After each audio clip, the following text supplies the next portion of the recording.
Welcome back, Steve, to the Unscripted. Nice to be with you today. Nice to see you and nice to be with you. So, did you watch the Grimsby match? Grimsby menu? Which one? The Grimsby. No, I didn't. Oh, okay. Did you see the highlights? Oh, I didn't. Oh, Which is your team? Arsenal. Arsenal. You would be crowing. So, do you know the backdrop of the whole Grimsby kind of what happened? Yeah, they drew 2-2, right, or Yep, something, that's right. and then And it then it went to went to penalties and they lost. 12-11. Yeah, Oh. that's fun for you. That's fun for you guys. Well, I think this is the magic of the Carabao Cup, right? So any team can win, and they did, but it's there's just a few stories in there, right? So like, did you see Ruben? He was like fidgeting around with a tactical board, right, trying to get his tactics right against. I think his entire team is like 100 times more expensive than Grimsby, and he was just like trying to fidget on this tactical board. That had to be nervous energy. It just had to be nervous energy. He I probably I is. felt really sorry for him. I think he's out of his depth. I don't think he's big enough for Man U. I'm sorry to say. I mean, he was Sporting Portugal's, manager before, right? But yeah, you're right. I think it's a different league, isn't it? I mean, well, sorry, it is a different I league, but think yeah. he's just a little bit. I don't know if he can. If the team's behind him, I don't know. I don't know what it is. I really don't. But I feel sorry for him. I don't feel sorry for the wages he's on, but I do feel sorry. He's It's getting a ripped to shreds by Scholes, yeah, um, and Keane. it's a heavy Ne- badge. It's a heavy badge. It's a heavy It's a big badge. one for him. It's a real big one. I kind of, and when he's playing around with his magnetic board, Yeah, there's no there's right, no escaping what's on the pitch. right. He was like fidgeting, trying to is it 4-4-2 or 4-3-3? At this point, like you've got players that are 10 times more expensive and 10 times better. Like it's not about the tactics at that point, right? I can't imagine it to be. It was terrible for him. It wasn't great, right? It just wasn't great. And then also Benjamin Sesko, the striker, he was like ninth to take the penalty kick. I mean, he was behind everybody. Like, so people were also saying like, your striker is the one leading the line, right? The one leading should be the first one taking it, and yeah, it was It funny. was Sorry, I thought it you was funny. Arsenal fans would have had a field day. I You felt bad for Arsenal him. fans. I felt But bad for him. so, what have you thought about the league so far? How do you Hmm. think on Arsenal's performance? How are you going? I think we're doing well. I think I'm really proud of a couple of things, right? So, like, there's still a lot of stuff that we haven't figured out. But I think the fact that we've got a striker who really cares about, I think, like scoring as he should. I think that's transformed, I think, our entire mindset because we're just a very clever team, right? We can be too clever. Right? We can that extra pass looking good, but now we've got a striker that all he cares is about scoring goals. Everything else he doesn't need that many touches. I think Gyökeres had 6 touches, 5 touches. I think when we played against Leeds, and he converted. Well, he converted 2-1, and then he had the penalty kick. But he doesn't need that much, and I think that's a good thing, right? He's about effectiveness, so it kind of warrants our entire team for that. Um, and I think the second part is I think it's probably that. And it's just adjusting to his style as well. And I'm seeing kind of where we're starting to do that, and I think that's the most important thing. Then there's the Eze story, there's a homecoming story. Those are all kind of feel good stuff, but tactically, team wise, effectiveness. Uh, because goals means wins, and wins means the Premier League, right? That's ultimately what it means. And who do you think is going to win the league?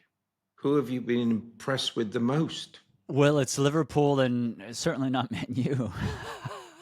um, I think it's Liverpool. It's coming up this weekend, right? So it's Liverpool, Arsenal.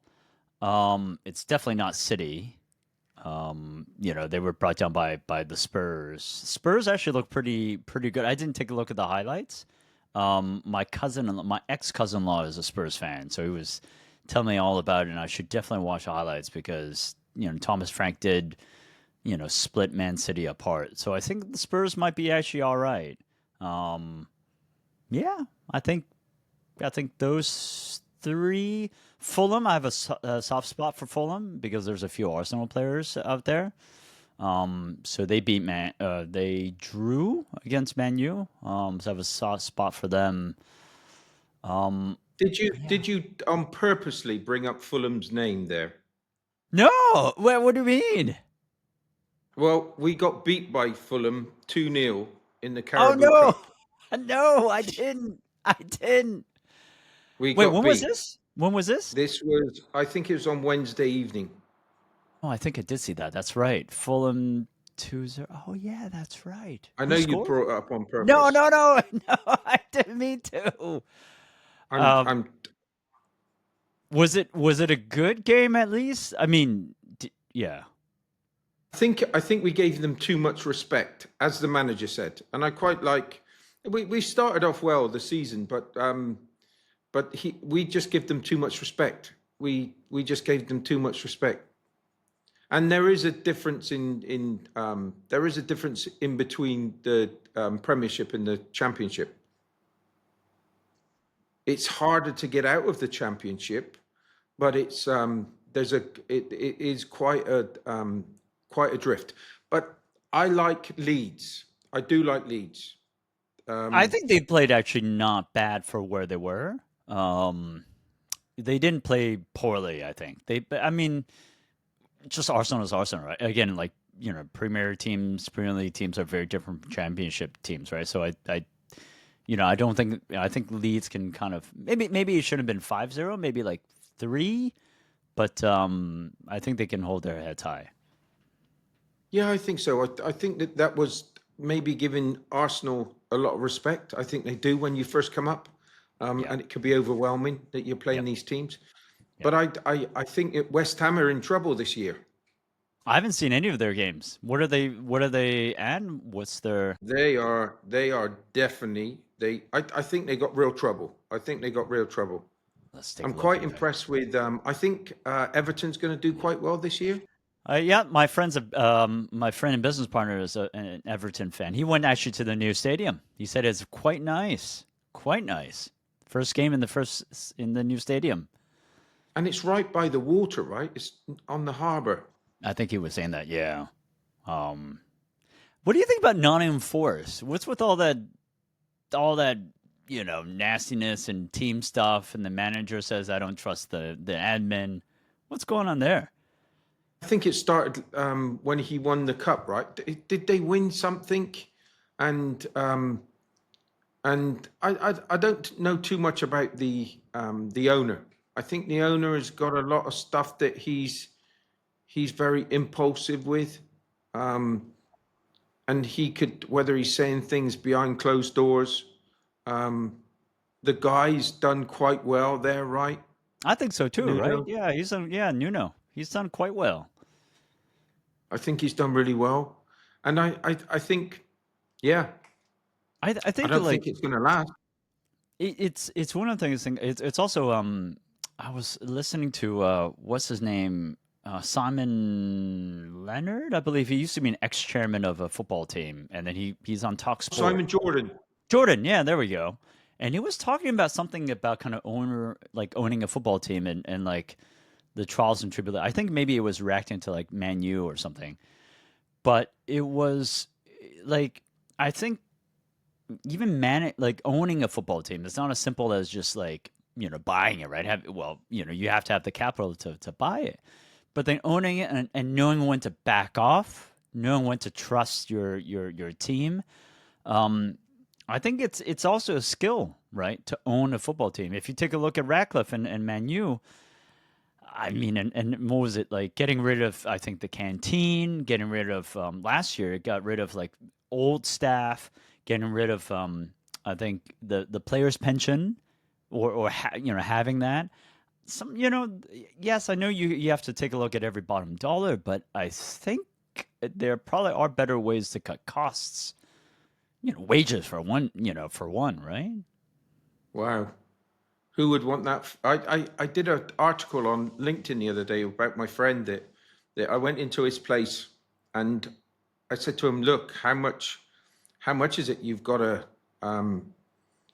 what is it like knowing that you've got 150,000, just as an example, 150,000 that you've got to find this month just to break even? And it's not the easiest of things, right? And I suppose that's the thing with the startups is, and he's got a wonderful place, Symphonies. Mm. But I just said to him, what is it? What do you do? And he said, Steve, I just break it down. I just break it down into, you've got the month and you've got the weeks and you've got the days and you've got the hours. And I try to then look at teams and see how I can look at it on an hourly basis and what type of figures that they need to find to improve. How do I reward that?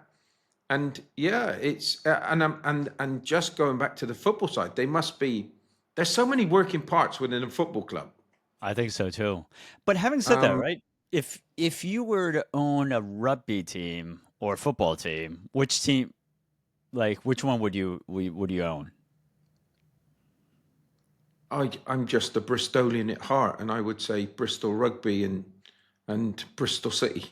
Actually, Bristol Bears is really good, right?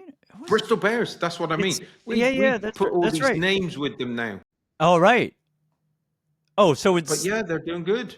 yeah, they're doing well. No, we actually have a couple of Flying Kukris players at Bristol Bears.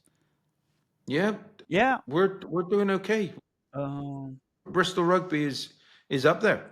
you guys have the American player. She's got like the most social media followers like ever for a rugby player.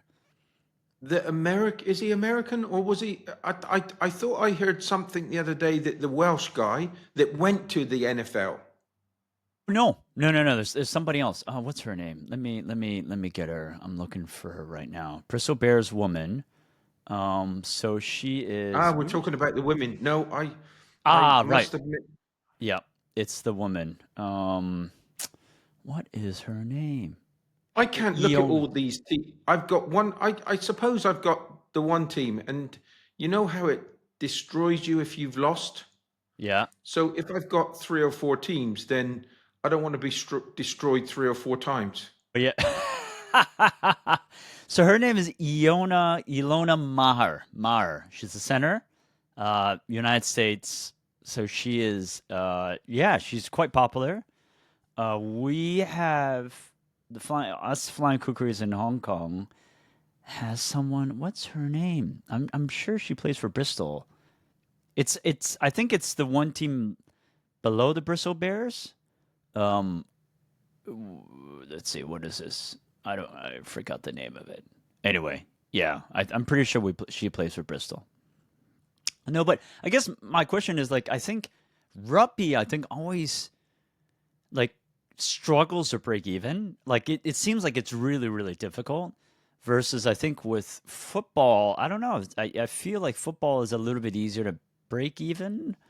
I don't know why. Yeah, definitely, because there's Is it? much more money in it, right? It's just a huge gulf between the both. I don't think rugby is as popular.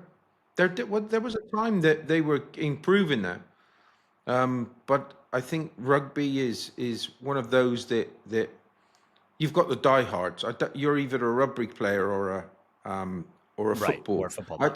a Right. rugby supporter or a football supporter. I just like anything that's close. I love the England football team. Um, I love Bristol.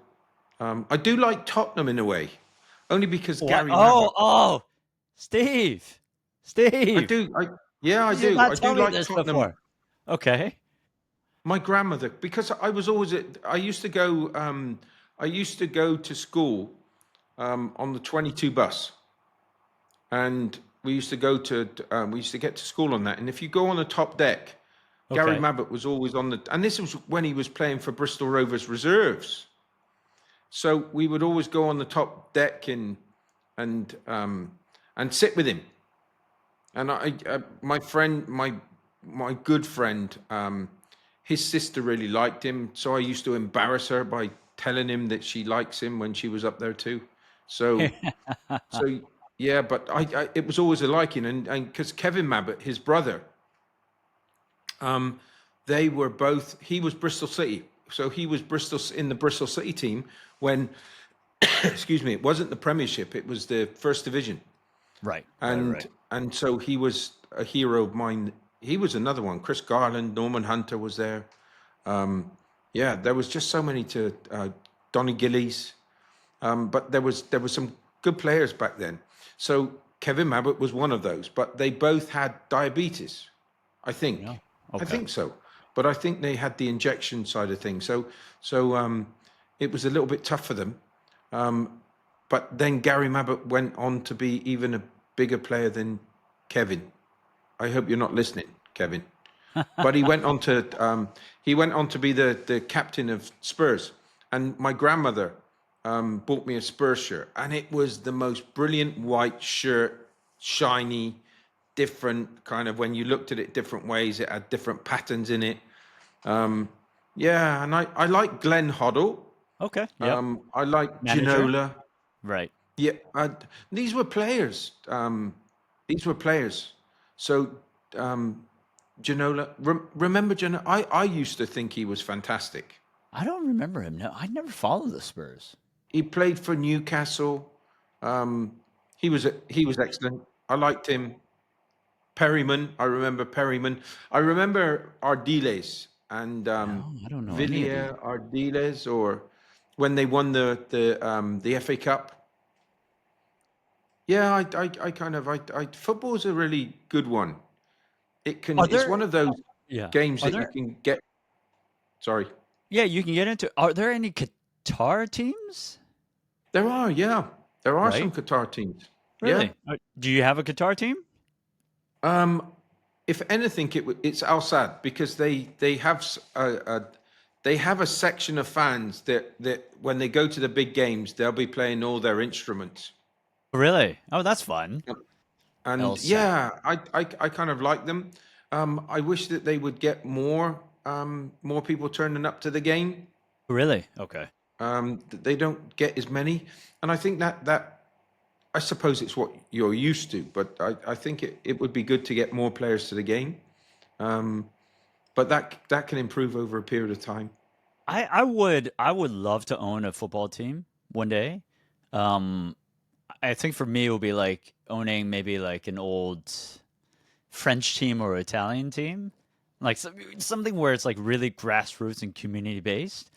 And it's like a pillar, it's like a cornerstone of a community. I think that's how football should be. Well, I think that's how any sport should be, right? Like it should be a community based thing. It's a way to unite the community together to fight for something larger than yourself.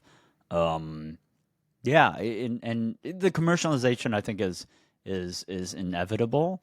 I would probably pick football as opposed to rugby because I think it's a little bit easier to make money in football. At least you won't struggle like rugby.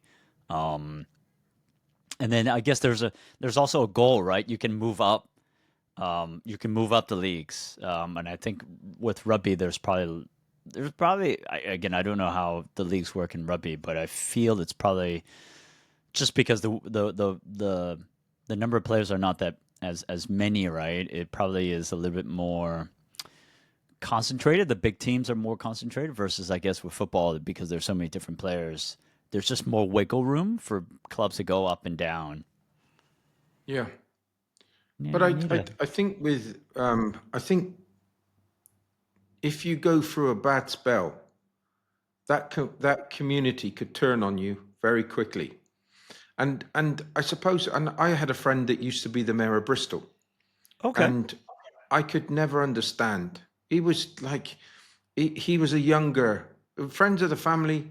Um, he was very much younger than the bigger guys. So me, Dennis, and Anthony, they were his. He was their cousin, and he wasn't somebody that we would include because he was a little bit smaller than us, right? Mm, mm. And he went into the life of politics. He's now Lord Mayor of, not Lord Mayor, he's the Lord of Easton, where Right. we all lived.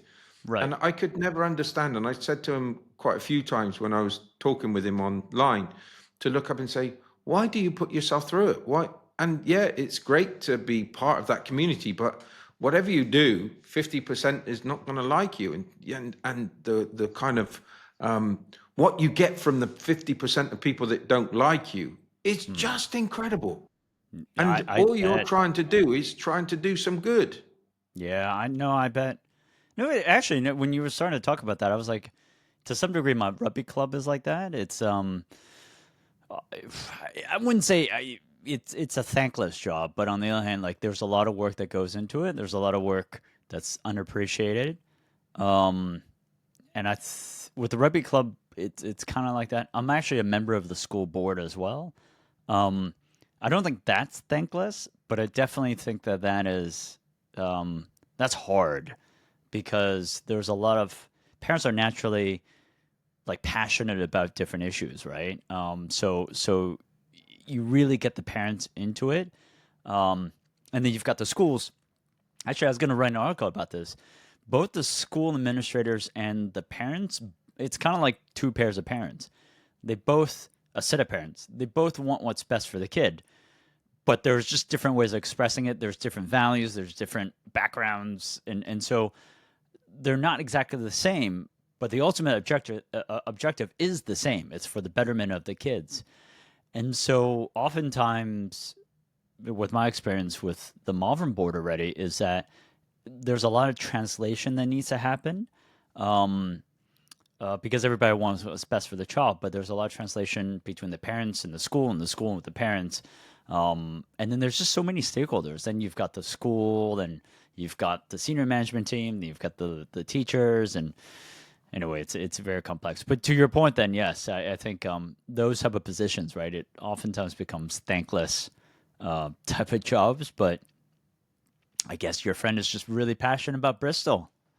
I think he's just passionate about doing things for others, and I suppose if you can turn that noise off, you know where, and it's a skill. It's definitely a skill to be able to turn the noise off, because you know where sometimes you go, oh, those kids are crying in the background, and it's like, oh, now you've only said that, now I can hear the kids, Right, right? right, right. And I suppose, yeah, that's the one thing you can turn the noise off.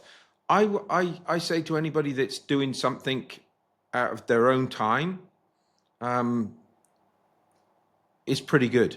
Is we need to get behind them. We need to I support agree. them. I agree. I agree. Um, That but yeah. there's all different individuals, right? You've got different individuals, and sometimes people take power in a certain way that they yeah. I think, yeah, it's not easy finding yourself, developing yourself, the skill sets you need to communicate. It's not always easy to be articulate, to getting that point across. I struggle with that. That's a frustration that you can sometimes have. So yeah, I don't know why people put themselves in that spotlight sometimes. But I I think you're right, only, right? It's yeah, different from like a Bristol mayor with like, for example, a London mayor, right? The London mayor probably gets a lot more perks if they become mayor, and even if they don't become after they become mayor, there's like a lot more perks versus a Bristol mayor, right? That did you hear like after the Prime Minister Rishi um, after he left being PM, he's now like a consultant for a major bank. I think it's like Goldman Sachs or something. So he's making more money outside of being a PM. And you clearly could tell like he was just there as a PM just to pad his resume, I feel. I saw a program on it, and again, when you put yourself high, I used to, and this is what I had a friend of mine. He's not going to mind me, Dave, and he was always good. I started the relationship with him Hmm. when we used to do door to door, Right. and I needed to find a promotion in Boreham Wood. So anybody that knows Boreham Wood. I have heard of Boredom Ruid. So I remember going into his bowling. He had a 10-pin bowling alley, and Boreham Wood is a nice place. They film Elstree. They film. Um, they've done a lot. It's got good history with films that Hertfordshire. came. Hertfordshire. Hertfordshire. Yeah. So Boreham Wood was a place, but I didn't know this. I was looking for a promotion for our guys to go out and sell. Bowling was a good promotion. It was a good one that people wanted to buy. Um, so we got this one, met him. I went in there one day by chance, and he went through it. What I didn't do my due diligence, and it was struggling with it was a very big, troublesome area. And the complex that he was in was, it was quite, there was a lot of gangs Right. in the area, to say the least. And I didn't do my due diligence, but it was a bowling place. So this is going to be great. And it's just outside of London. Guys don't have to travel. It's going to be on a tube. You can get there easily. It's going to be fantastic.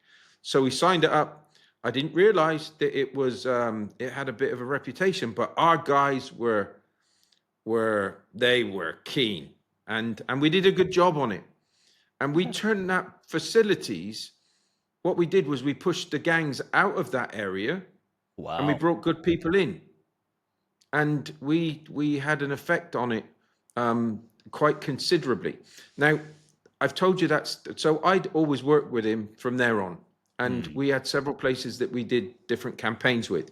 I worked with him for about 15 years, and he was unbelievable.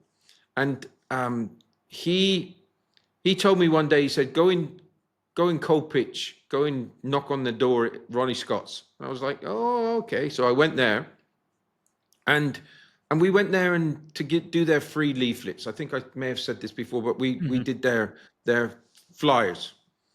And but cut a long story short, it went very well. And what it was for, he kept on telling me, Steve, don't, and we were earning some good money, so we went in there at one, and then we were really doing well. We were doing their sponsored ads, we were doing the website, we were doing, oh my word, we were on fire. We were looking after the branding.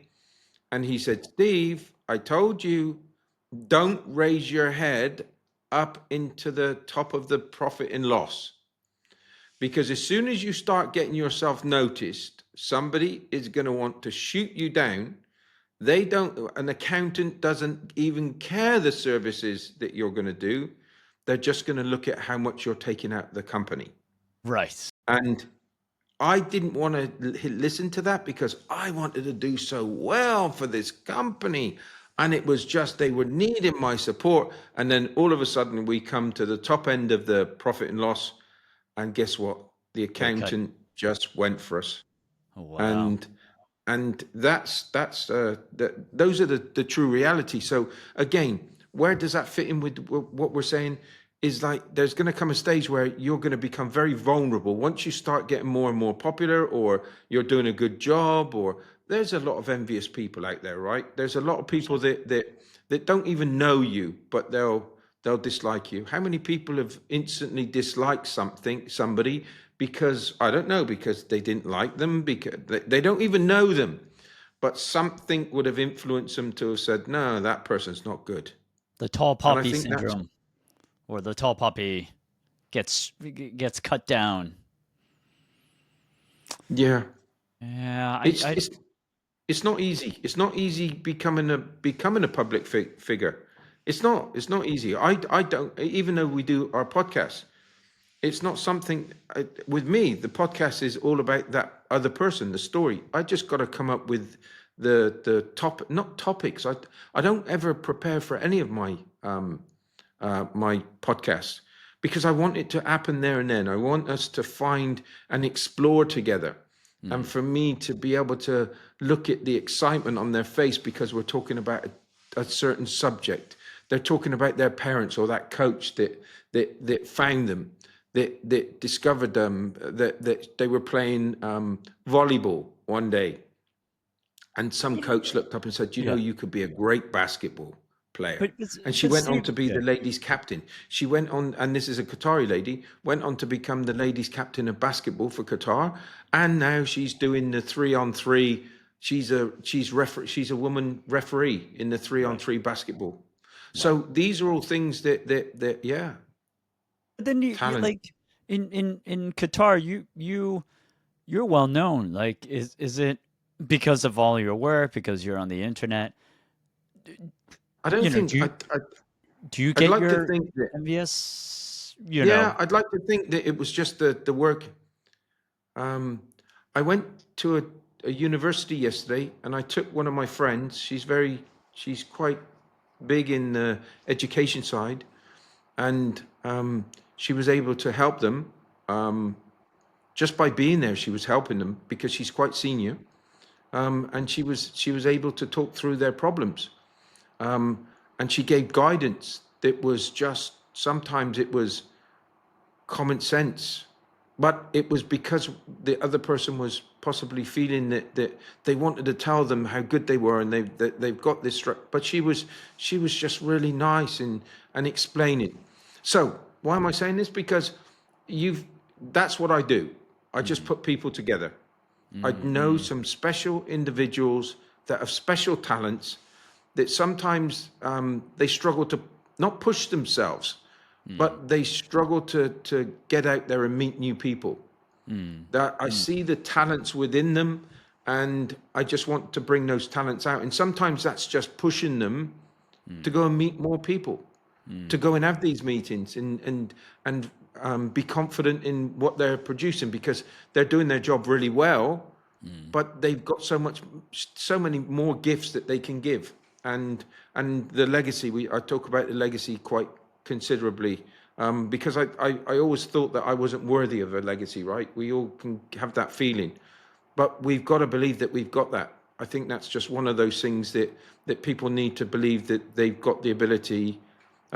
And even if you just change one person, this person yesterday was one person, Mm. but he had where it could be over 1,500 people that could Okay, be making a difference to on a right. yearly basis with the reaction that that meeting had.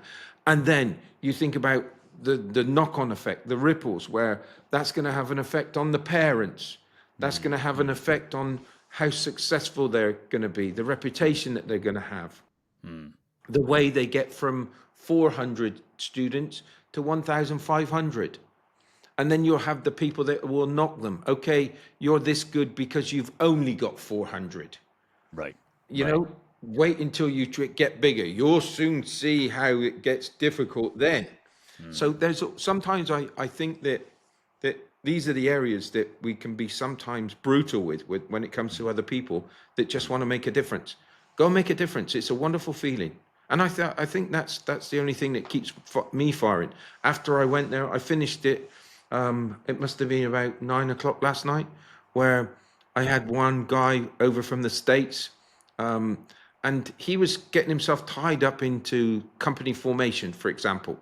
And he'd done his research, and it was all looking good, but he didn't do his research as good as it could have been because it and you just look up and say, hey, listen, do you trust me?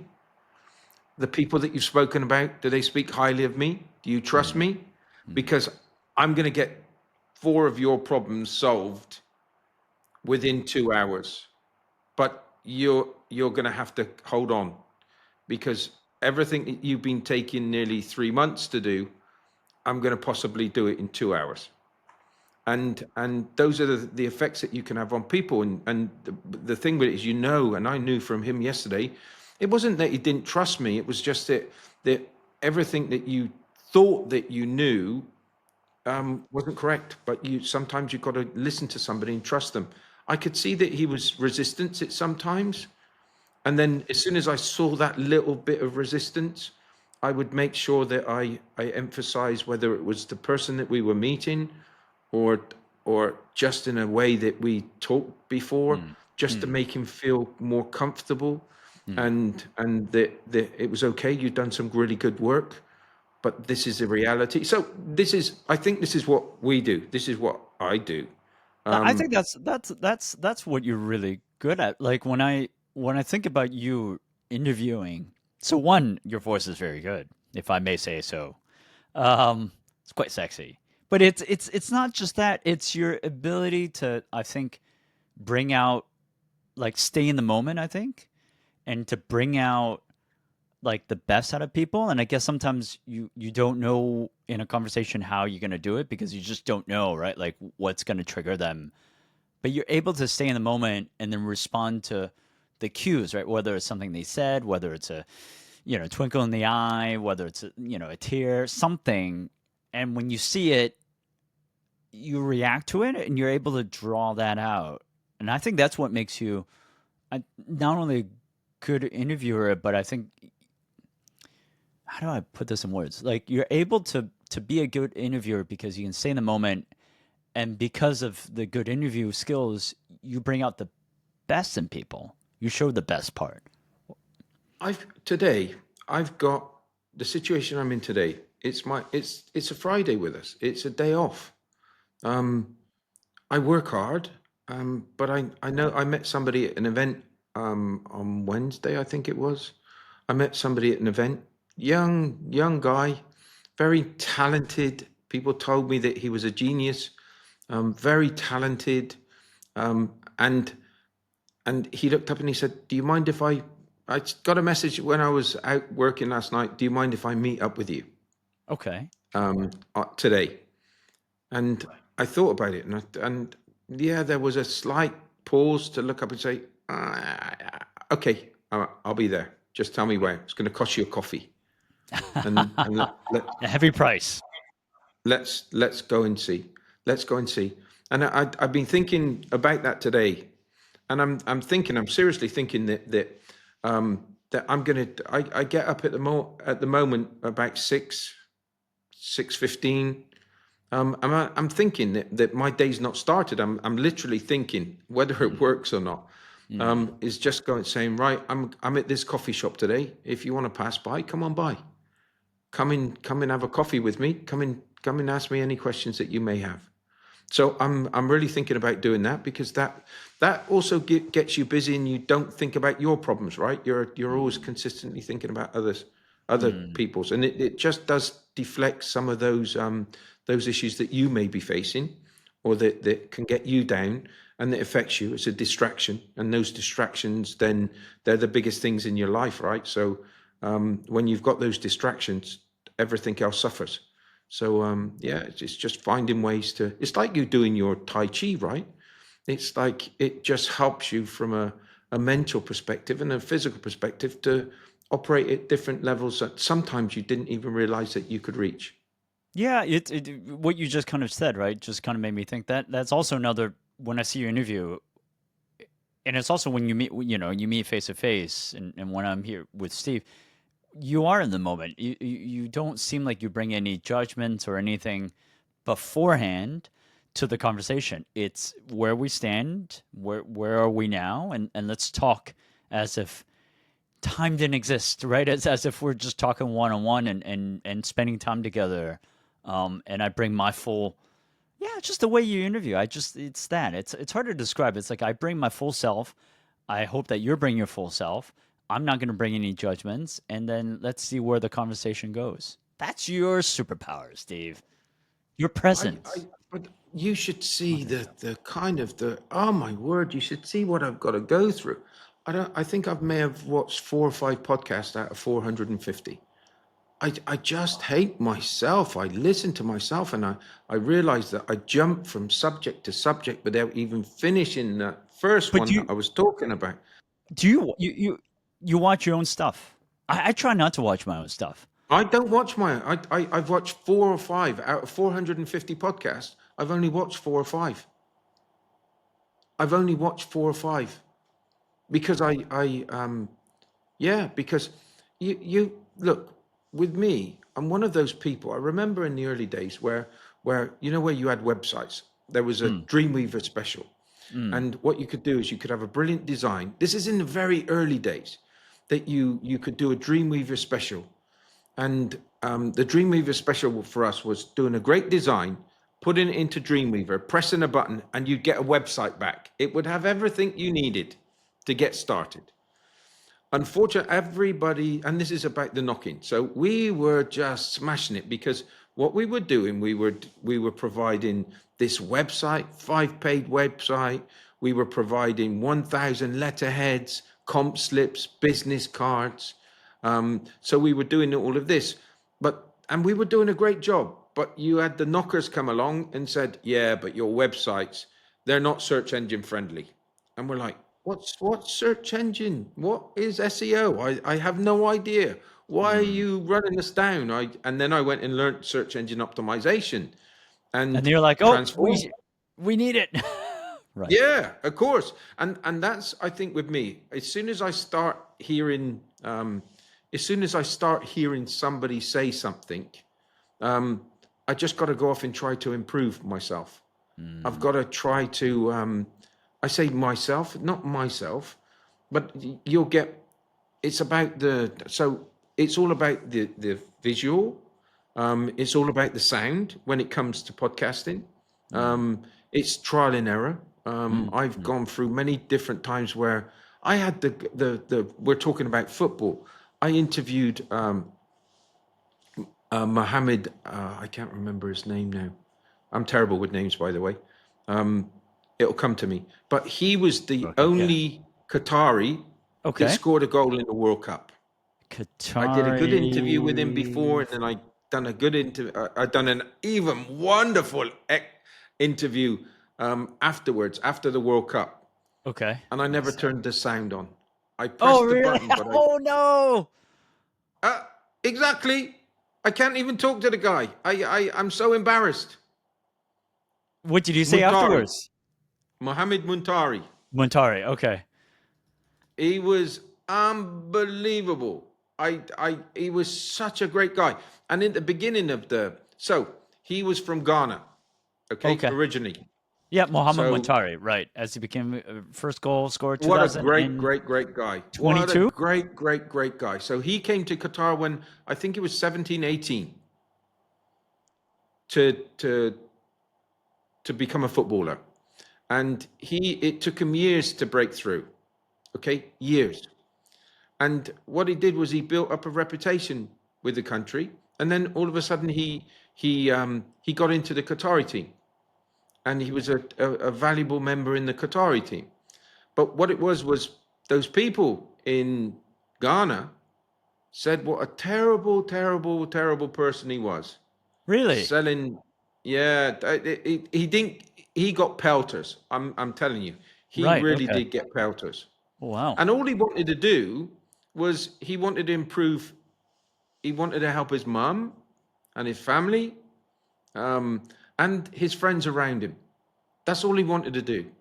Um, and what it was I saw an interview with him before the World Cup, and this woman from Ghana ripped him to shreds, and it went out online, ripped him to shreds, and she said at the end of she said, "Oh, okay, you've chose Qatar as being your nationality.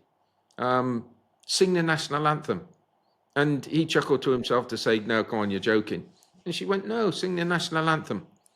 And he was such a nice guy, Tak. He really was such a nice guy. And Mariam, we reached out to him and we said, "Look, come on, please, let us do an interview with you. Let us put the He's probably record like, I don't straight." want to do any more interviews. He done it with us, and we were able to get over that what Qatar did for him. He had an injury that people looked up and said, or doctor. I think it was a doctor. Watch the interview; it's a really good one. Where he looked up and he said, I had a career-ending injury, and Qatar saw it through. They looked after him. They brought him back. Mm. He went on to play for and he was in the World Cup, scored the only goal. It was a fairy tale, an absolute That's fairy tale. amazing. That's amazing. Let's take a look at his Amazing. record. Muhammad Mohammed Qatar player. I'll send you the link. People can watch it because it was really it was a it's a great.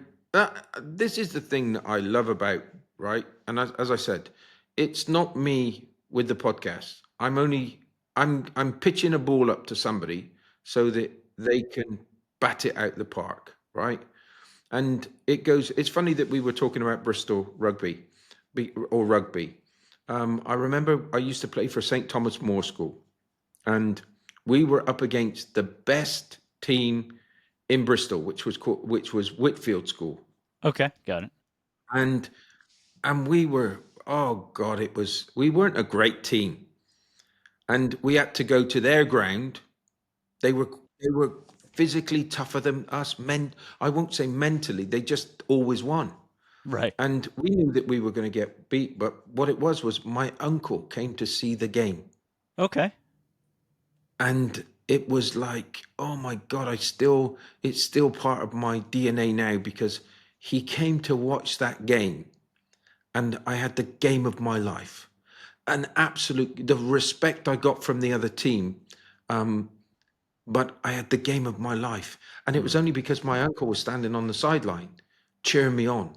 And Mm. sometimes that's all it takes um, to give you something special, right? Mm. And if you think of those special feelings, so if you did try to get those special feelings into somebody, or Mm. just get them to think about what they've achieved in their lives, Mm. that's super special. That's super special. That's super special, because all of a sudden they look at all the bad things, and Right. think about it. Right. Think about it sometimes that you'll Yep. go through and realize and you just realize what it took to achieve what you did today. And that gives you so much pride in yourself. And that's sometimes what we need to do is pat ourselves on the back and say, hey, come on, you're doing okay. You did a great job. And we all need it sometimes. And I don't care who you are. Mm. Sometimes we that little bit of recognition just goes so much further, You're right. more than you'll ever know. Yeah, it's it's your uncle's recognizing you despite probably what happened. I'm sure you probably fumbled the ball a little bit, but I guess he kept on saying positive things, reinforcement, supporting you nonetheless, right? And I yeah, we used all to need have supporters in life. We all need oh, I someone. won the junior army championships in windsurfing at Dover Harbour. I I I become a windsurfing instructor. I used to spend 6 months of the year in Cyprus teaching people how to windsurf. A terrible teacher, by the way. All I wanted to do is, if the wind was up, I would just go in. I would say, "Oh, okay. Remember what I told you? Yep. Okay. Keep on doing it." And I would just go off and find that wind. But it was so the windsurfing for me was I used to have a guy that used to say, "Mac, you can do anything you want. Mac, Wow. you can do it. You can do it." And he used to take us to Bristol Harbour, Bristol Docks. And what we used to do was we used to go in the winter. We had wetsuits and everything, but boy, God, was it cold. But the wind was blowing. Right. Right. And we were so stupid and naive in those days. It was so cold. It was so cold. But you learned how to windsurf quite quickly. You didn't fall off the board too What was quickly. his name? You had What to was learn it this? pretty What sharp. was the name of this guy who kept on saying you can do It it? was Bob Blackmore. He's not with us anymore. God bless him. But he was Bob Blackmore, and he used to have polo in one arm, so all of his arm was just it was just skin and bone, Right. Okay. and he had alopecia, so he never had a hair on his body. And in the early days, Oh, oh Bob, wow. I love you to pieces. I love you to pieces, Bob. But he used to wear a wig. Hey, He used to wow. wear a wig, Right. and I said to him one day, you don't need a wig, and it was he wouldn't go outside without it, and he still that was one, and he did. And after I said something to him, I don't think I was nice as a young kid. I said Mm. something that really, and he didn't wear the wig again. All So right. we always had that little thing, but he would say, Matt, you can do whatever you do. I had big racers offering me to go and race their windsurfers, Mm. and they would pay for me to go around the country. I was very close to, I was very fast around Portland Harbor. Um, it was really good. I loved every second of it, but my mum told me that I needed to get a proper job. Ah, But it right. was it was all of those things that can affect you sometimes. But this guy was one of those guys. He saw somebody, the car ran off the road and into a lake. He's only got one arm. He's kind of literally he's dived in and pulled them out the car. I couldn't believe it. I just So um what's his background? What how do you think yeah. don't. He was a mechanic, but he was disabled, so he would be making he was a great guy. I won't say anything more. He We used to do security together when I was yeah, we used to go remember Glastonbury. Yeah, I know Glastonbury. Yep. Okay, The very do your famous festival. Yep. research. World famous. Right. When it first started off with Evis, the farmer, it was called Pilton Pop Festival. It's with Look, that it's with the that guy that owns the farm, right? What's his name? yeah, is it Brian Evis or it's Uh Evis? I know his first name was Evis, but we did those events. We did securities where we looked after a couple of Evis. Yep, Michael Evis. houses. Michael Evis, Yep. and we looked after a couple of the local houses. One was a vineyard. So what we did was we took a caravan down, and in those days they got obviously this is when it was Pilton Pop Festival. You'll know that I'm telling. If Okay. you look it up and research it, Right. you'll see. And what we did was we made unbelievable money. And in those days, and I'm telling you, in those days, it was a lot of money. Mm. And what we did was we just the organizing of the cars. It was you had 48 hours of traffic jams. It was horrendous. But guess what we could do? We could sell bacon egg sandwiches Right. 24 hours 24 hours a day. Right. 24 hours a day. And So that's what we were doing. So the I'd be looking inaugural after yeah, the we inaugural were just Glastonbury Festival in 1970 was the Pilton Pop Festival, known as the Pilton yeah, Pop Blues and Folk Festival in Pilton, Somerset, and yeah. attracted 1,500 attendees who paid £1 for entry and received unlimited milk. Do you remember that? We I don't think I remember the early days, but the very early days. But we used to, when it was Pilton Pop Festival, we used to look after the security on several occasions, and it was incredible, and we earned so much money because we were doing. I trained as a chef, so we were doing bacon, egg, bacon, sausage. We were just absolutely fleecing it, and our guys was okay. We anybody that And they're wasn't on stuck in the stag. festival, so this is the only food that's there. Yeah, we had a ball. So we would do all of those things. We would when I was in the army, and I'd go to Dartmoor. Um, I used to try once we finished in Dartmoor.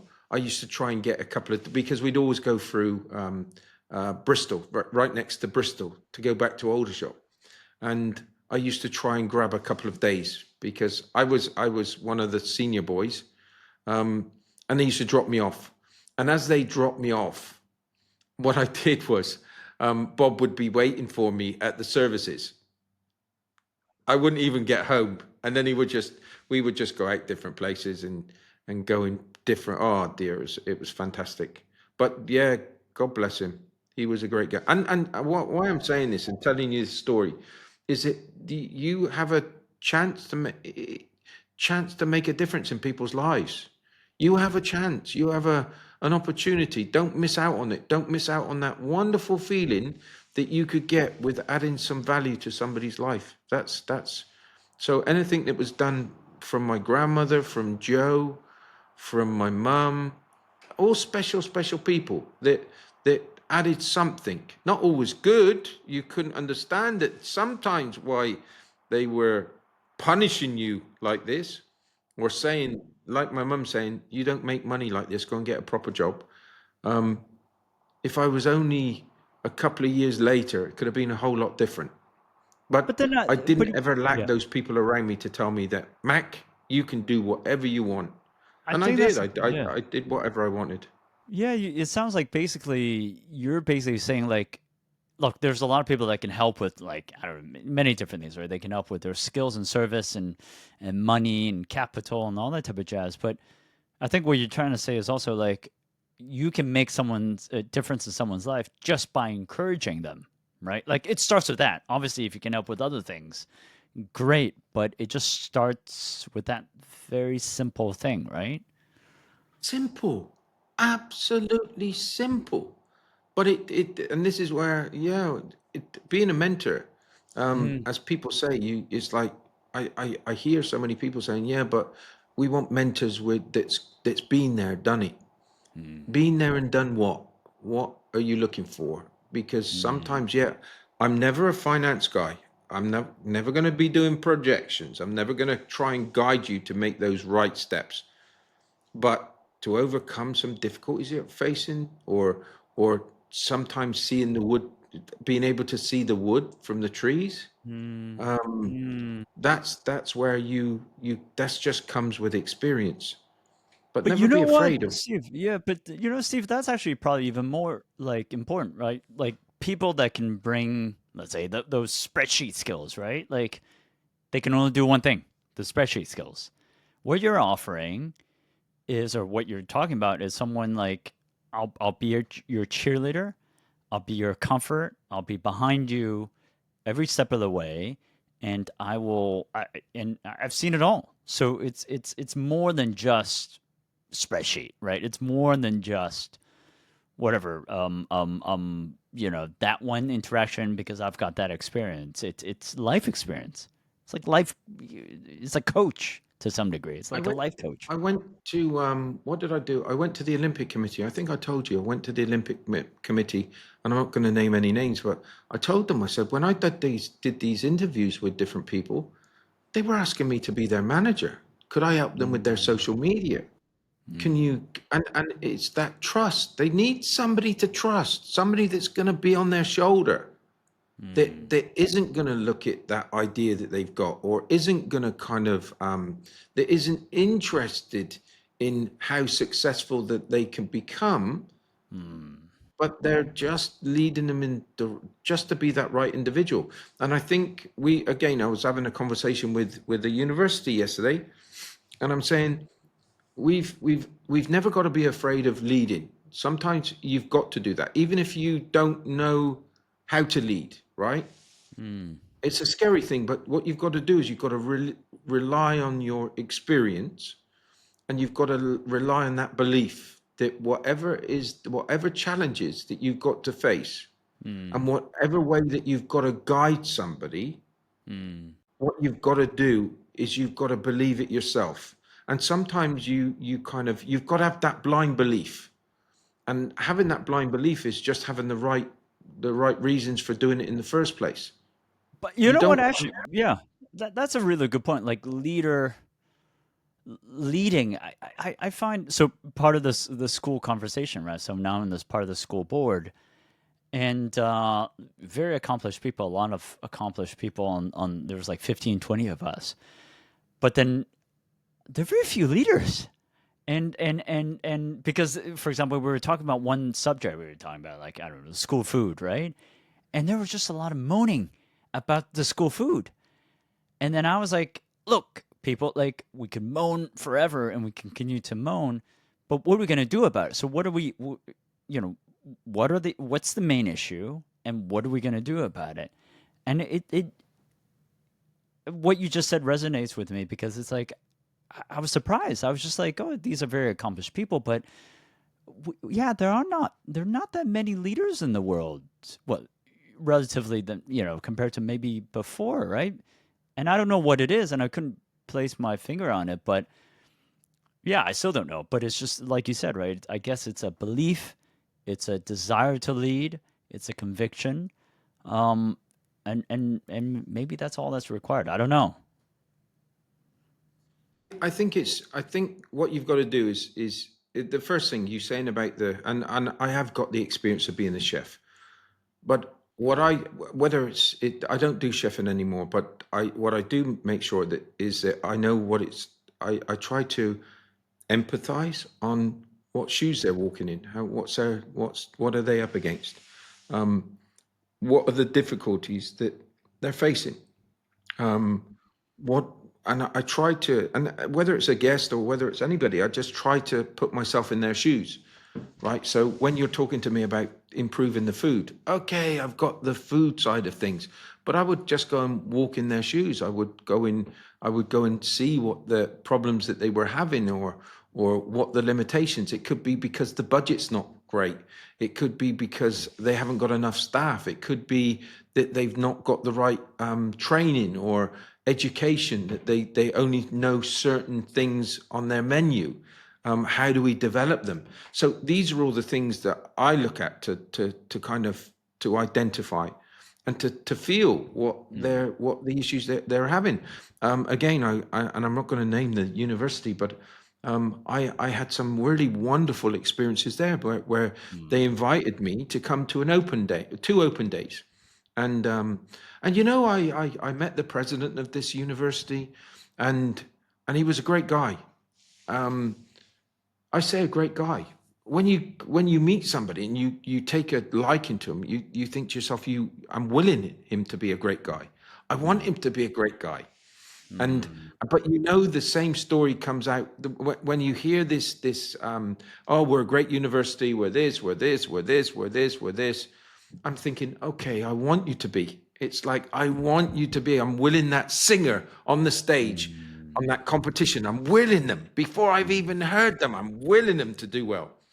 And so I You know what thought, it well, is, Steve? You know what it is? I think when people see you, they think they trust you. So that's the first step. And then I think they see bravery in you. it, And it and because that to some degree that's what leadership is, right? We don't know what's going to happen tomorrow. We don't know what's going to happen in 2 weeks. But let's kind of go together and let's do it as a team and we'll face it together, right? yeah. And yeah, when they see you, they think they trust you. So it's the emotional part, and then they see the bravery. I'm not all of this stuff today. What I'm trying to say is that I'm just an average guy. That's all I am.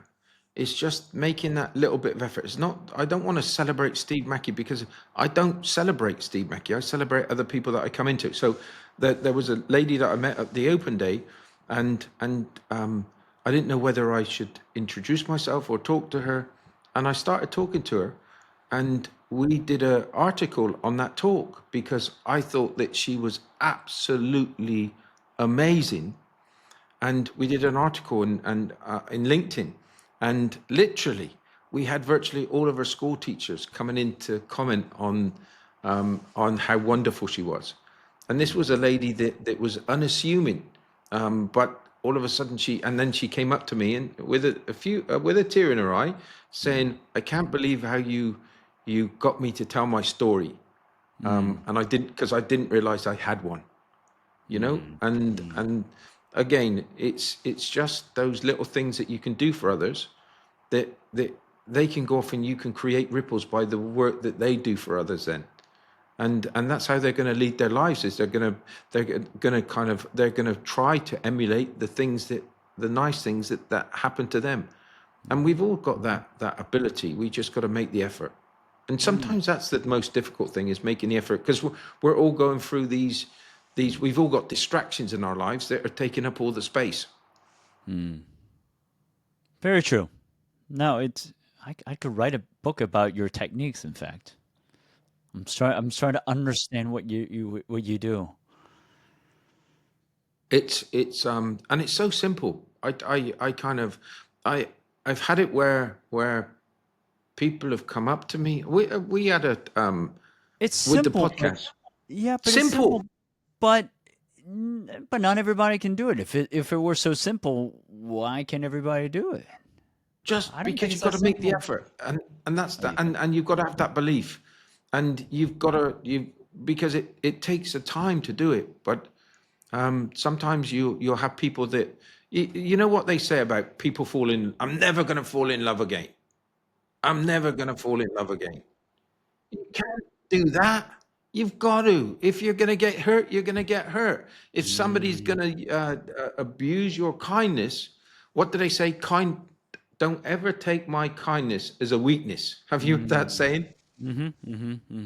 Um, mhm. and sometimes you whatever it is. I remember in the golf club that we used to have quite a few people. We with staff wise, and I didn't care if somebody shut the door on me. I was going to say hello to everybody, and Mm, I mhm, wanted my whole team to realize that it was even better for me that when somebody shut the door on me, mm, because I would show them how I win them over.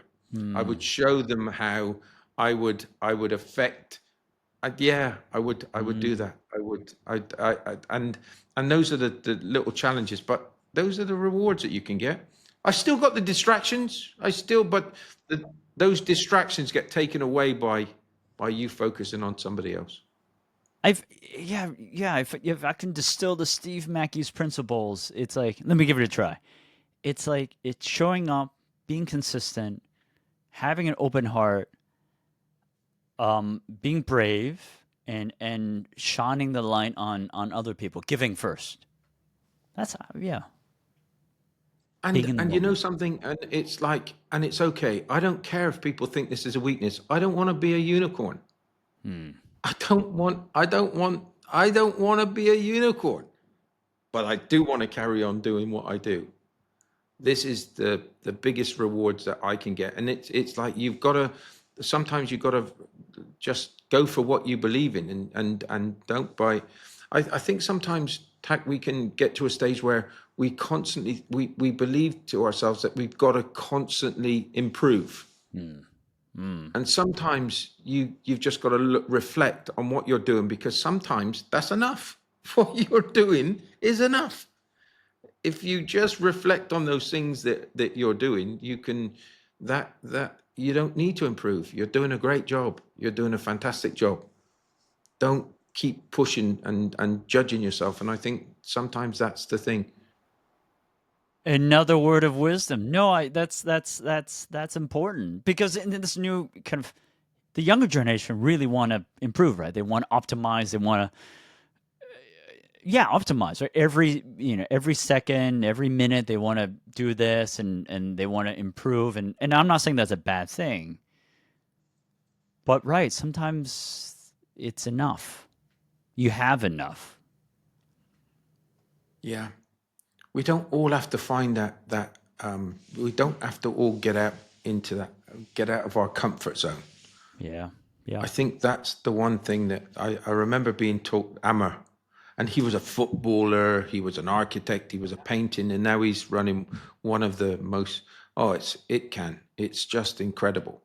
But I interviewed him, and he said it's okay to stay in your comfort zone. Okay. It's okay.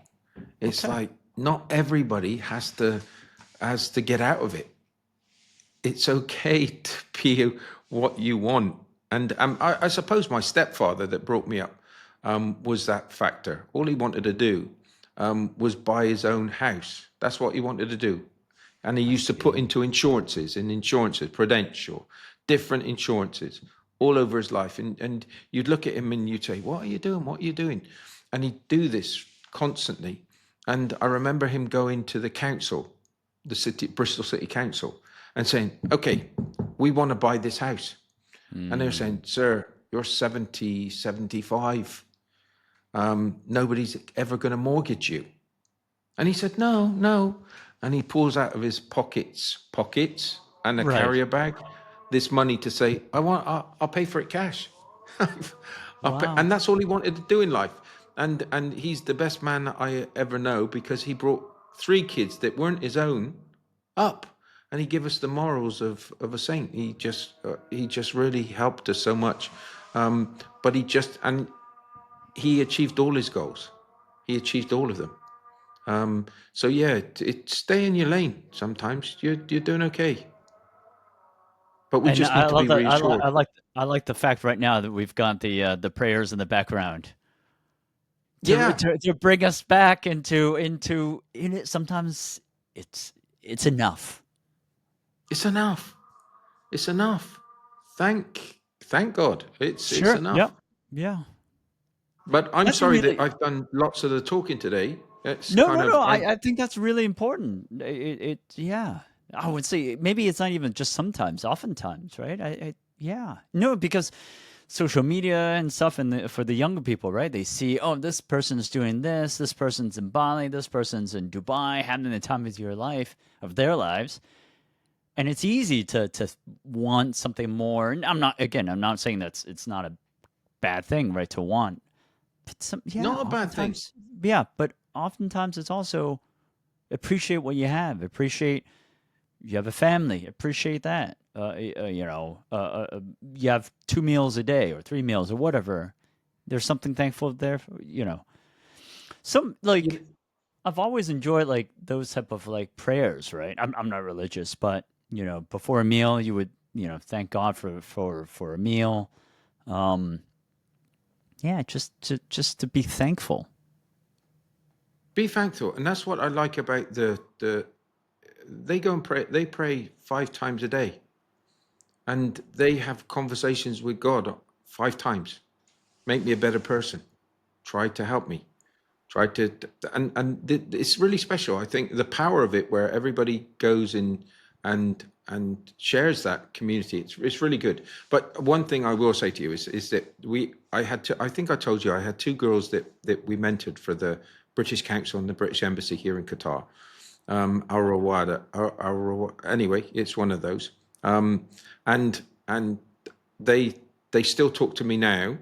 I've got a great relationship with them now. One was 20 years old, the other one was 24, and the world, both of them, the world is spinning out of control, and they're just, oh God, they're getting so frustrated because the world's passing them by, and they've got No. so much to do. It's like, Oh oh my no. God.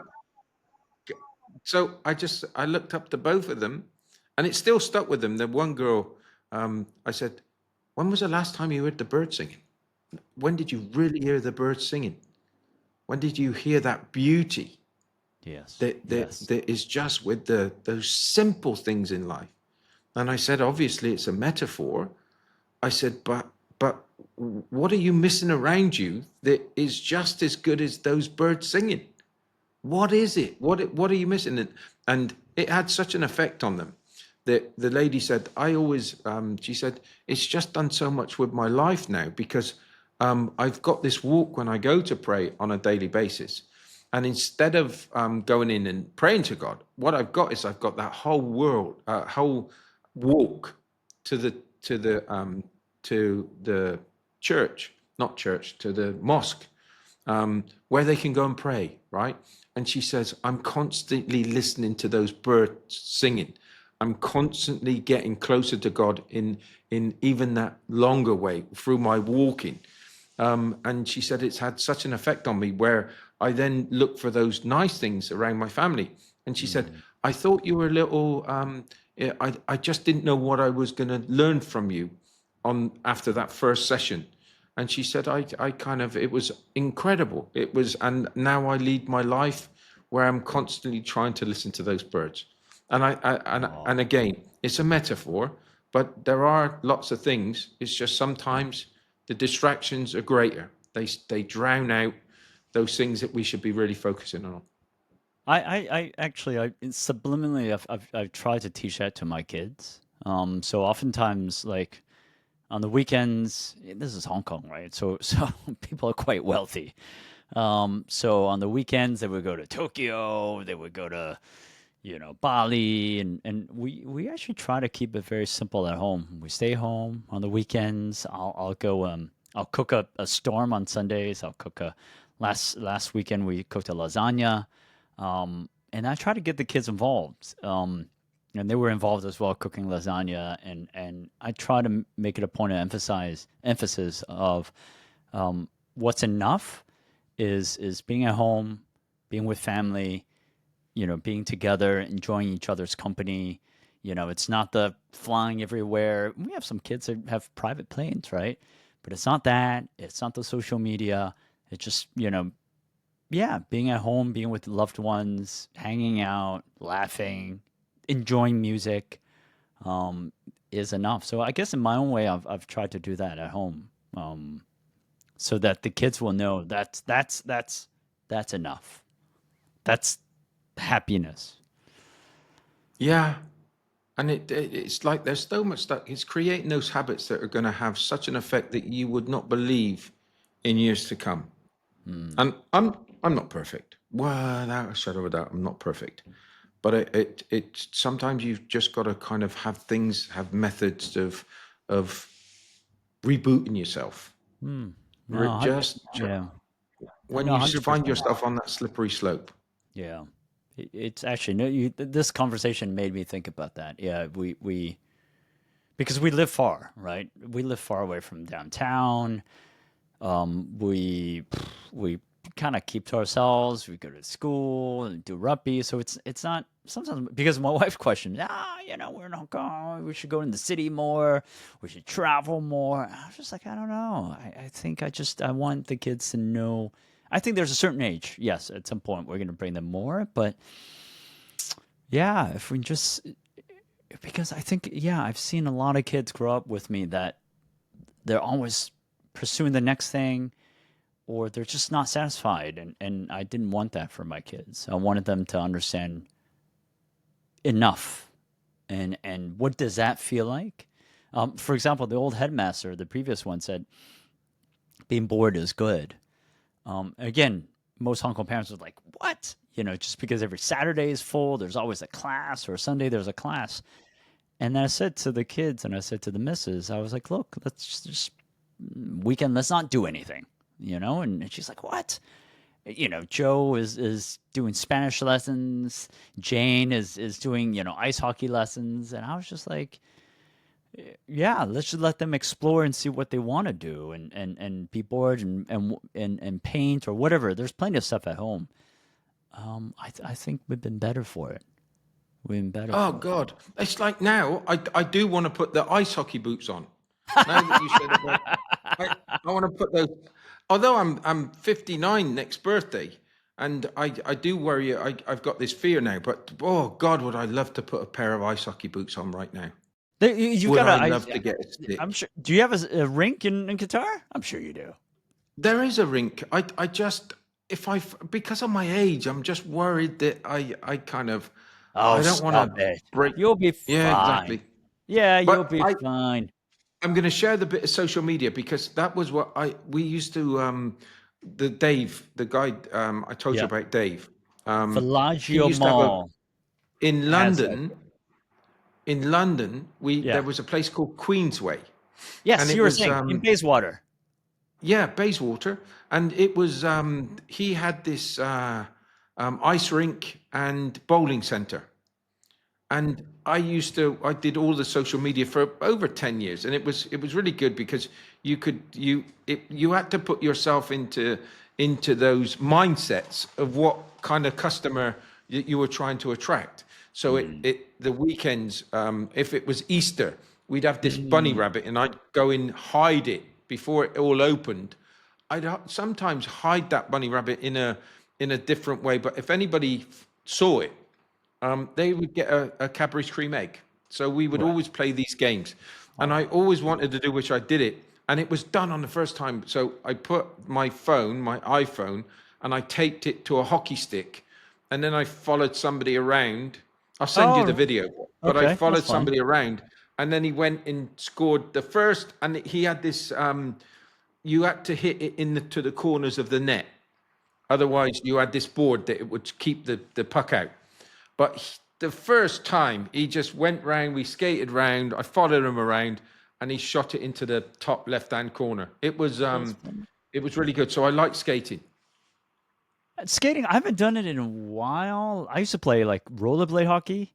It's pretty good. Oh, Yeah, yeah, I'm pretty athletic. I get my way around. I can play most things, but I'm not a strong water guy. That's why I didn't join the Navy. I just I don't know. Put me in water. I can swim, but I don't quite enjoy it because there's a yeah, shark. There's a shark everywhere. Like if you can't see it, there's a shark. Like there's a yeah. shark. Yeah, so that's why I don't like swimming. I really don't. I've done all types of things. I've tried triathlon to get over the fear. I can do it, but I hate it. I hate it. Absolutely. Yeah, I'm not a good swimmer. I'm not a good swimmer. Long in the sea, it worries me, especially when we used to go out windsurfing in the sea, Right. and you'd go out and the swell would absolutely. So you would lose the person in front of you where the waves were not waves, the Wow. swell. Right, right, right, It was, right. oh, and then all of a sudden, I remember one day that I panicked and I fell over. I Oof. fell off, and then I had to get back on, and that panic just riddled me, and I thought I'm gonna die, I'm gonna die. But then I just thought, okay, hand over hand, read your Yep. cross, get the Right. sail, off Right. you go. That was it. I came back, but that was scary. But I think Jaws did it for me. I think when after I saw Jaws, I was just like, No, can't. I can't. No, I can. I still can. But I've realized I played a little trick. Like I need to have a goal to overcome my jaws. So if you guys say, hey, just leisurely go and swim into the ocean, I'm like, hell no, I would never do that. But if you're like going for a triathlon, okay, right, I'm competing, fine. That so my instinct to compete overrides my fear. well done. You've done triathlons. That's not easy. You know, let me tell you a story. My very first triathlon. So my mate and I, we were in London, living in London at the time. We were drunk one night, and we're like, "What should we do?" We were like turning 35, maybe. All right, let's. You know what? We're drinking red Spanish wine, and we're like, "Yeah, 35. We're gonna do triathlons this year. Let's go for it, man. Yeah, let's do it." And then so we were looking at. We're like, okay, let's sign up for something. And so that's our tournament so that we can go for the goal, right? I'm like, okay, all right, Spanish red wine, Spain. Oh, it's Spain. Let's look for something in Spain. So look for something in Spain. It was in the Canary Islands. And I'm like, oh, that's perfect. It's the first race of the season. You know, we this is I think in the winter, so fall. It's we'll train all throughout fall and winter, spring first season. Oh, it'd be great. Spain afterwards. We'll be eating some Spanish food. It's absolutely fantastic. Great plan. Again, and we're just getting more and more drunk. Trained throughout the whole winter. Well, we felt good. We were doing all the events and everything. And then we went to Spain. Went to the Canary Islands. And so and so we were in the queue, for attendance, getting our ribbons and all that type of jazz. And then we started seeing like people with Iron Man like backpacks, Iron Man like tattoos. And my friend was looking at me. Yvonne was his name, is his name. So Yvonne was like, what's with all these Iron Men, and our woman, what are they doing here? I was like, I don't know, but that girl, we can take her, right? We can take her. She's, half my size. I was in the army. Come on, I can take her. If nothing else, we can at least beat her. And so what we didn't know was basically this was an Ironman warm up. So it was the first race of the season for a reason because all the Ironman, like in Iron Woman, wanted this race to get ready for the Ironman season. So all the Ironmen were there, and that girl that was half my size, like in the middle of the race, she passed me. I was like trying to pedal as quickly as I could, and then there she was, just kind of casually, leisurely, just passing me by. And I was just Well, like, "What the fuck is going on?" And then, like maybe like 40 minutes later, like she was coming back, right? So we were supposed to go one way or the other, just passing me by. And then all throughout the race, so it's like swim first, bicycle, and then run. All throughout the race afterwards, like she was passing me by and coming back. I was just like, this is like the biggest morale defeater, right? The person you thought you could take on easily, right, is passing you yeah. by. So yeah, so that was our very first, like triathlon, yeah, yeah, it was. We were not last. We were not dead last. I think we beat the one-legged man that was 80 years It old. was good to do it. That's for sure. That's not Yeah. easy to do. No, I mean, it was a it's the mentality. Like, literally there was one-legged guy, 80 years old, and we didn't beat him. Actually, he beat us. It's a mentality. It's really just the mental strength, and it's a pace. So their pace was already faster than our training pace. So, and then they just can keep it up, right? So even like after the whistle blew, like, we were already, our pace was just very different. We just could not keep up. Um, yeah, there were kids. I think we beat the kids. So they were like an 18-year-old, so we beat him. But it's a different level. So yeah, I did a couple afterwards, and then just I stopped. It takes a lot out of you. Like you really need to train half a year, if not more. Yeah, Wow. I Wow. think I did No, three. I've got no inklings to do a triathlon. Hey, None at all. are you good on a bike? No, Are you good running? no, no. I remember a spinning bike. I never ever want to get on a bike again. Okay, Those spinning swimming. bikes are brutal. So no biking, running and swimming. No, No, no, oh, come no. on. Okay. I suppose that it's only since the last 7 years I was 146 kilos. So running and all those type of things were just not something that I would even. I still got to struggle to go out for a walk. I'm not. But if you give me a ball to chase, or you Oh, give me okay, got it. something, Right. then I'll play all day. That's what I like Volleyball. about that's what I like about rugby these days. Is like I at 44, turning 45, I don't enjoy going to the gym. I don't enjoy like, running outside, but I do enjoy rugby because I don't know, it's just a bunch of guys, we're all kind of coming together. We're all slightly older. Things don't quite work the same. But we're all coming together, we're all playing together, having fun, taking the mick out of each other, and then also getting a great workout as well. Yeah, yeah. That's I think I'm my. going to start my workout today. I'm going to now talking What are you about gonna this do? now. I'm going to start a workout. What are you gonna do? I think I'm going to because of the heat. It's still quite. It is actually cooling down slightly. What does cooling down in Qatar mean? It's like 40, 39. Is it below 40? And that's like woohoo. We're still in the 40s, so I don't. I would have to look and check, but What's I the don't. Let coldest me it just ever gets? excuse me. Let me just have Yeah, a check. right. Where are we? Have I got anywhere where I can see where the weather is on my dashboard?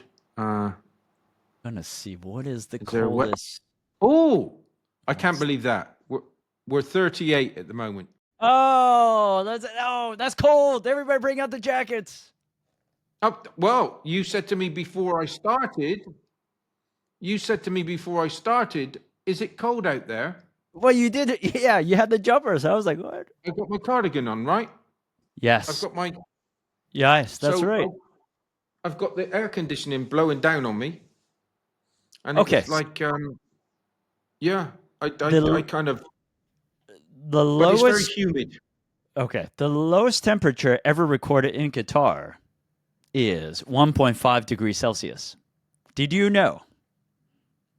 I didn't know that, and that would be really, really cold. In If we Abu get down Samra. to, if we get through, because I suppose the average, I'm not sure what the average was, but when you get the wind, Okay. um, I think you get down to about 18, or it can be 10. They said the coldest month of the year in Qatar is January, with an average low of 58 Fahrenheit, which is, yeah, it's about 18, I suppose. 15, something around there. Yeah, it doesn't get that cold, but you will be cold. No, You will 50s be. and 50s and humidity is cold. Like it because it seeps into you. It traps inside you. It's I've like got Hong Kong. I've got I've got the same. I've got yeah, yeah, it is. It's when it's when you've got humidity and it's hot, it's even hotter. That's right. That's right. It That's feels right. even hotter. So That's right. yeah, it's, but I think I've got to go out for a coffee. So I know that I've got to reach out to him. The prayers are on, so I'll wait until after the prayers, and then I'll catch up with him. So I'm going to be going for a nice coffee. I think Very I'll go nice. for a nice Turkish coffee. Ooh.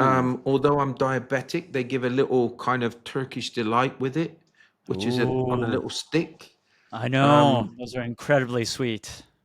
Incredibly sweet, and I shouldn't be doing it, and I've got to say no. Come on, Steve, stop. You're not One doing it. nibble Okay, won't hurt. no, I've got to go and get my bloods checked on Sunday. Now, oh yes, of So course. Then you can't. Yeah, then you can't.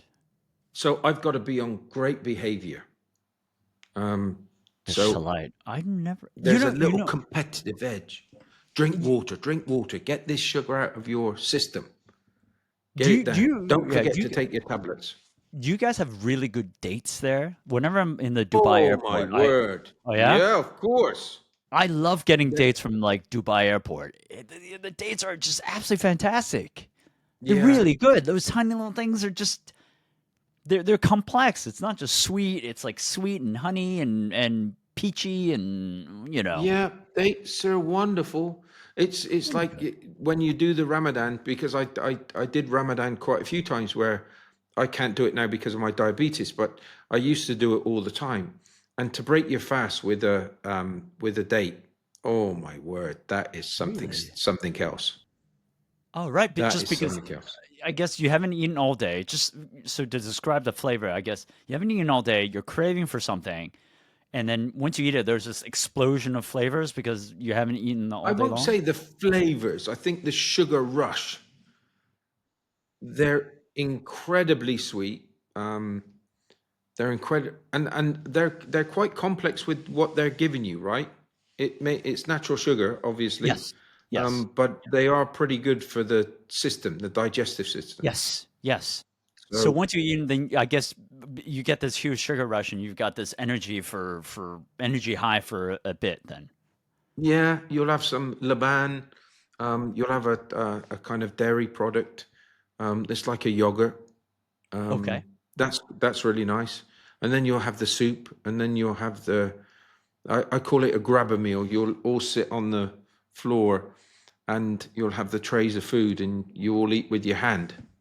So is it a set meal after you break the fast? Is it like It depends on where you are that because you've got because of so if you've got so you won't from morning prayer till dusk when the sun goes down you won't be drinking or eating during that time. right? And then when the cannon goes off, you'll have a lightish meal. It depends on the individual. But you've got iftar and you've got, I can't remember, suhoor. Okay.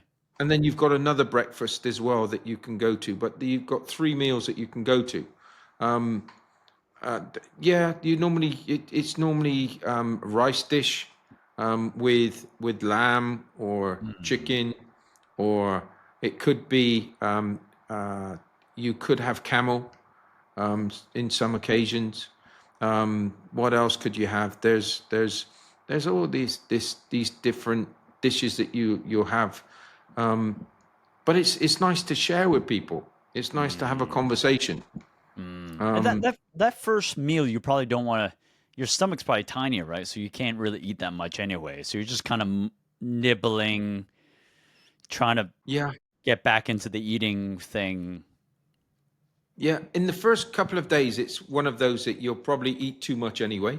And the one thing that you kind of get in that month is you get fed up with going to these events where Okay. it's the same type of thing. So no, not another one. But you've got to go because you'll get invited. You'll go to one and then you'll invite them to yours and you've got to then pay back and go to theirs. And Is it so like it's a a great time of the year. Is it Yeah, like a it's a great time of the year. Ramadan breaking fast Yeah. like barbecue type of thing? Oh, okay. Come to my Barbie. I'll invite you to my Barbie type of thing. Yeah, exactly. It's kind of it's a good way of catching up with people. Didn't know. Um, yeah, it's a good time of the year. It's I had the worst time of the year there. Did I tell you mine? in My. So I went and visited the Middle East once in Ramadan. I didn't know it was Ramadan.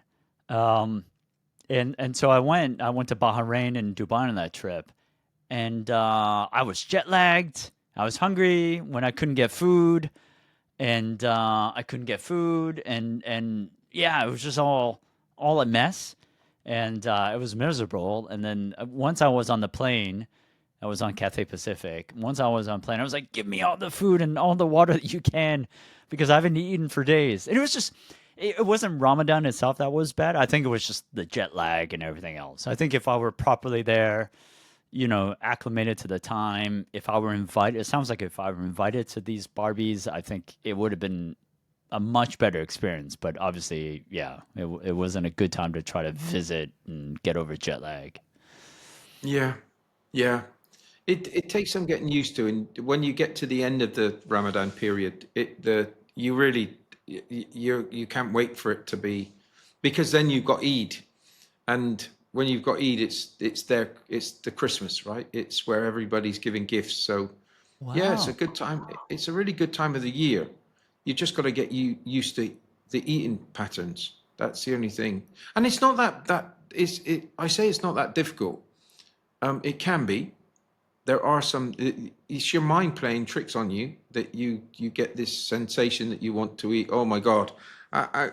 Whenever. Oh my no! Another 5 hours, and then you're thinking, oh yeah, right now it must be, and then it's only 5 minutes since you looked at your watch last time, Right. and it's still 5 hours. So you're So constant. you're eating at, let's say, sunset, which is, let's say 7 or 8 p.m. And then you eat one meal then, and then let's say you go to sleep at what, like, 10 It's about regular time, six 10, 11, thirty.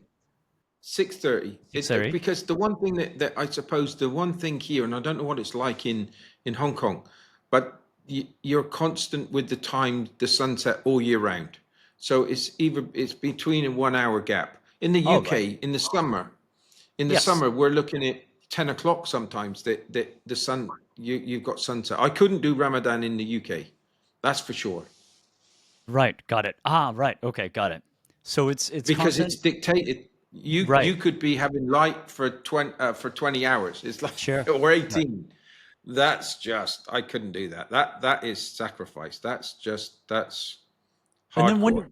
when do you wake up? You got to wake up before 6 then, right? Because you got to eat before sunrise. So you got to wake up a couple hours before. No, Stuff because sounds silly. you what you do is about 3 o'clock in the morning you'll have the breakfast, and then there's a lot of ways that people do this, but it's kind of you'll have your last breakfast. I think it's about 3 o'clock in the morning, just before sunset, at Okay. sunrise, Okay. and then when the sun rises, you then go and you can't eat or drink until sunset. So I guess at 3 you wake up to eat, and then you probably go back to sleep until 6 or 7, and then Yeah, work. And that. yeah, Okay. because you'll then go to prayer. You'll time it so that you have your breakfast and then go to prayer. Okay. Got it.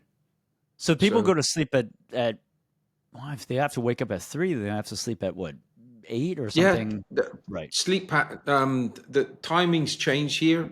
That's right. Um, It must. so and during the Ramadan, I think you'll have from 9 in the morning till 2 is your working day.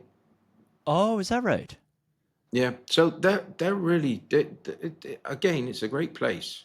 So and Um, then after 2, then what happens to people? They go home? yeah, yeah, people will go home. They'll get ready for the evening. Um, the biggest thing I suppose is, and I know this, when you've got nothing to do, the only option you've got, because you can be thinking about food. Right. Yeah, I yeah, yeah. used to I used to try and get prepared. So sometimes I would try and prepare my meal for that evening, something that I was looking forward to. But that Mm. was hard to be able to cook I and know, and not fast at the wanna. same time. Right. It's not easy. Um, but you would and you would just be a little bit more. attentive to getting your food ready because you're ready to eat. So Right.